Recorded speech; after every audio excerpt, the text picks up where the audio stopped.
আমি জানি না, আমার আসলে মনে হয় গলা কাঁপছে, মানে এমন একটা ম্যাচ শেষ করে আমরা এখানে বসেছি। First of all I want to know from you Nabil Kaiser, কালকে যখন মানে এদিকে 6 উইকেট এদিকে 35 রান, এক্স্যাক্টলি আপনার কি মনে হয়েছিল?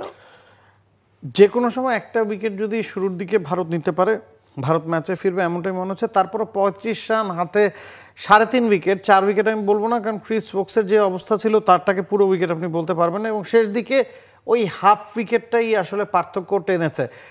আজকে শুরুতে জেমি স্মিথ অফ স্টাম্পের অনেক বাইরের একটা বল তাড়া করতে গিয়ে আউট হয়েছেন। জেমি ওভারটন একটু আনলাকি, যেভাবে এলবিডব্লিউ সিদ্ধান্তে তিনি প্যাভিলিয়নে ফিরেছেন। এরপরে বোলারদেরকে আসলে ক্রেডিটটা দিতে হবে। সিরাজ এবং প্রাসিদ কৃষ্ণা দুজনই বিশ্বাস করেছেন যে না, এই ম্যাচে তারা জিততে পারেন, এই ম্যাচে একটা উইকেট, একটা ব্রেক থ্রু তাদেরকে ম্যাচে ফেরাবে, সেই বিশ্বাসটা তারা রেখেছেন এবং অবশেষে সে কারণে আসলে তারা ম্যাচটা জিতেছেন। সিরাজ পুরো সিরিজে 1000-এর উপর বল করেছেন, 5টা টেস্ট খেলেছেন। ওদের স্বপ্ন পূরণে পাশে থাকতে পেরে আমরা গর্বিত। আপনি যদি সেকেন্ড টেস্টের দিকে দেখেন বা থার্ড টেস্টের দিকে দেখেন, বুমরাকে সেকেন্ড টেস্ট খেলানো হয়নি, ফিফথ টেস্ট বুমরাকে খেলানো হয়নি। যেই 2টা টেস্টে বুমরা খেলেনি, 2টা টেস্টেই ভারত জিতেছে এবং 2টা টেস্টেই সিরাজ সামনে থেকে নেতৃত্ব দিয়েছে। এবং আপনি যেই ম্যাচটাতে ভারত খুব কাছে গিয়ে হেরেছে, সেই ম্যাচটাতে সিরাজই শেষ দিকে গিয়ে বোল্ড হয়েছিলেন। এবং গতকালকে হ্যারি ব্রুকের ক্যাচটা যদি তিনি ধরতে পারতেন, ম্যাচটা কিন্তু কালকেই শেষ হয়ে যায়। সেখান থেকে শেষ উইকেটটা আবার সিরাজই নিয়েছেন। আউটস্ট্যান্ডিং পারফরমেন্স, সিরাজকে ক্রেডিটটা দিতে হবে। যেভাবে তিনি বিলিভ করেছেন, তিনি পুরো দলের উপর সেই বিশ্বাসটা ছড়িয়ে দিয়েছেন। এবং ইংল্যান্ড একটু আনলাকিও যে গতকালকে যদি ম্যাচটা শেষ হতো, শেষবেলা যদি বৃষ্টি না আসতো, তাহলে কি একই ধরনের ফল হতো কি না? কারণ হেভি রোলার, লাইট রোলার কোনটা আজকে সকালে ইউজ করা হয়েছে, সেটা ইন্ডিয়াকে একটু অ্যাডভান্টেজ দিয়েছে।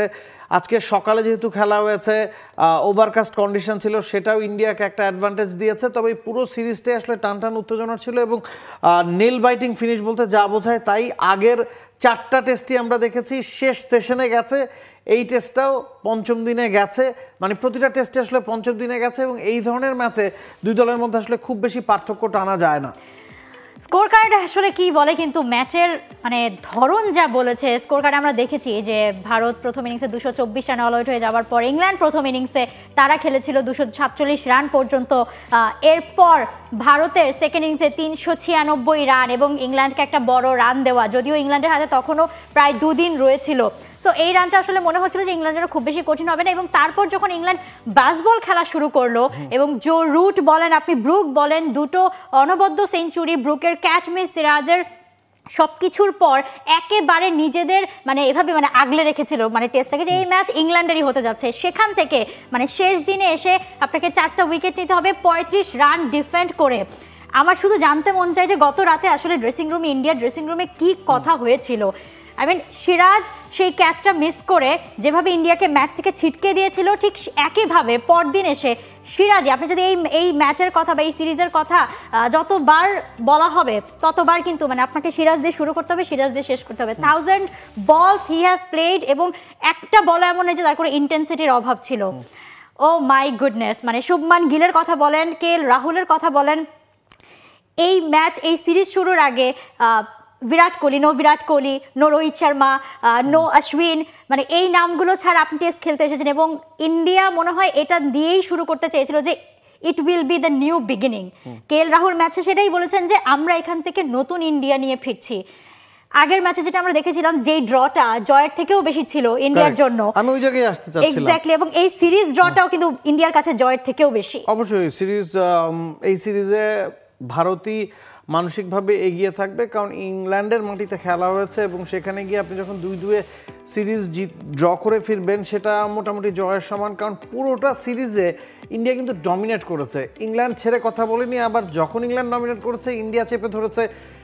ইন্ডিয়া যখন ডমিনেট করেছে, ইংল্যান্ড চেপে ধরেছে। দেখা গেছে প্রতিটা ম্যাচই খুবই কম্পিটিটিভ ছিল, প্রতিটা ম্যাচেই কোনো দল যখন এগিয়ে গেছে অন্য দলটা হাল ছেড়ে দেয়নি, অন্য দলটা কোনো না কোনোভাবে ম্যাচে টিকে থাকতে চেয়েছে এবং তারা একসময় সেটা করেছে, আবার ওই দলটাকে টপকে গেছে। এই সিরিজের মাহাত্ম্যটাই আসলে এরকম। আপনি 2-2 ড্র হওয়া সিরিজে বলতে পারেন যে 2টা ম্যাচ এই দল জিতেছে, 2টা ম্যাচ ওই দল জিতেছে। এখানে কিন্তু ব্যাপারটা এরকম না, রেজাল্ট যে কোনো কিছু হতে পারতো। এখানে 4-0 হলেও আপনি অবাক হতে পারতেন না।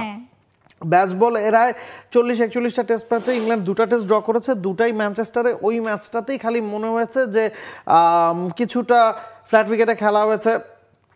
ইংল্যান্ড ওই ম্যাচটা যখন জিততে পারেনি, ইন্ডিয়া যখন 5টা সেশন ব্যাটিং করেছে, বিশেষ করে ওয়াশিংটন সুন্দর এবং রবীন্দ্র জাদেজার পার্টনারশিপটা, ওটা তাদেরকে ওই বিলিফটা দিয়েছে যে না, আমরা সিরিজটা ড্র করতে পারি। এবং এই জায়গা থেকে এই সিরিজ ড্র করাটাও আসলে অনেক কিছু।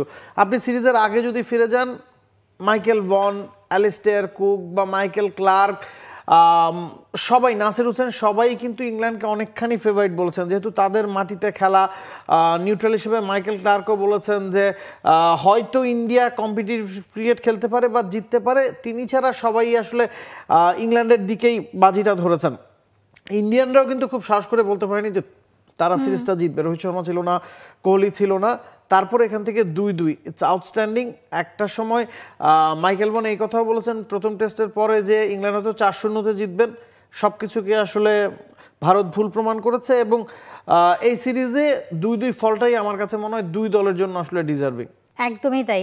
এবং ওই যে আপনি বলছেন যে এটা যদি 4-0 হতো, মানে রেজাল্টটা এই সিরিজে আমার মনে হয় আসলে ম্যাটার করে, কিন্তু আবার ম্যাটার করেও না, কারণ যেভাবে দুই দল খেলেছে এবং যেই ম্যাচটা মানে ভারত আজকে শেষ দিনে এসে ড্র করলো, মানে লর্ডসের ম্যাচটা সিরিজ ড্র করলো, ম্যাচ জিতলো, মানে ওইটাই বলছিলাম যে সিরিজ যে ড্র করলো তারা, মানে লর্ডসের ওই ম্যাচটা যেখানে আপনি 22 রানে হেরেছেন, সেটাও তো মানে হার মানে কোন অর্থে বলা যায়, মানে বলটা গিয়ে জাস্ট মানে স্টাম্প ভেঙে দেয়, মানে প্রকৃতির ইশারা ছিল, something like that.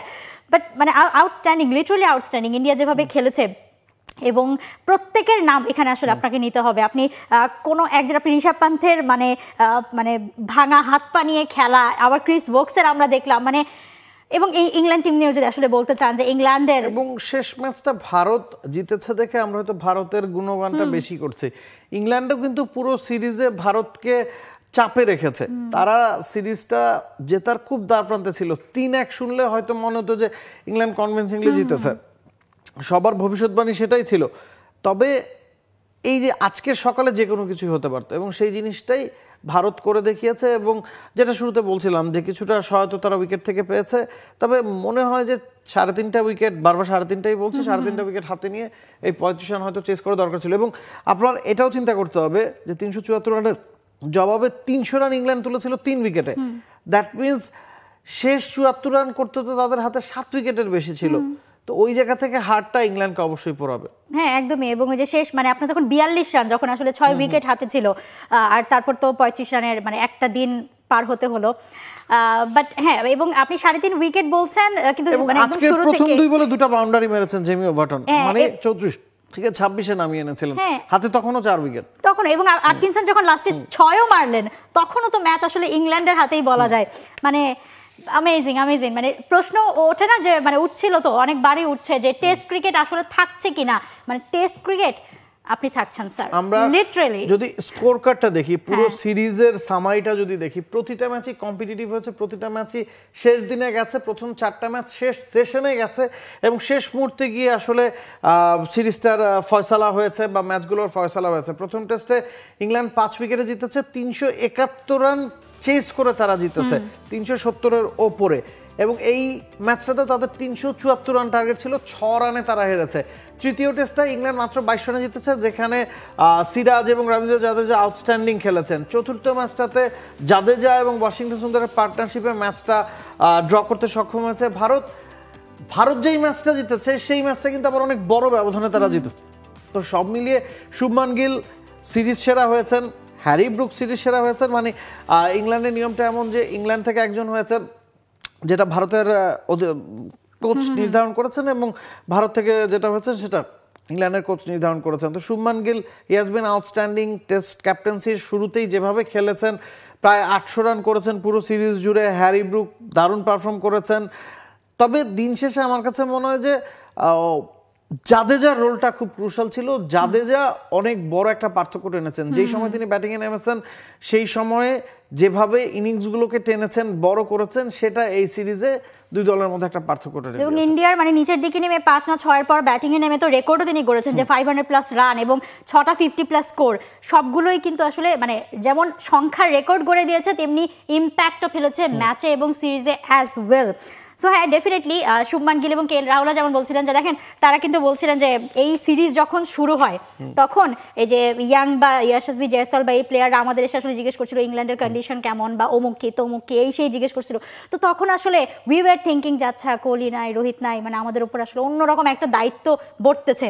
So definitely এবং সেই দায়িত্বটা তারা দারুণভাবে দেখিয়েছে, শেষ করেছে, পালন করেছে এবং একটা অ্যামেজিং ড্র, যেটা জয়ের থেকেও হয়তো বা বেশি ইন্ডিয়ার জন্য, সেটা নিয়ে তারা আসলে দেশ। For more updates, subscribe to our YouTube channel and click on the bell icon. Follow us on Facebook and Instagram.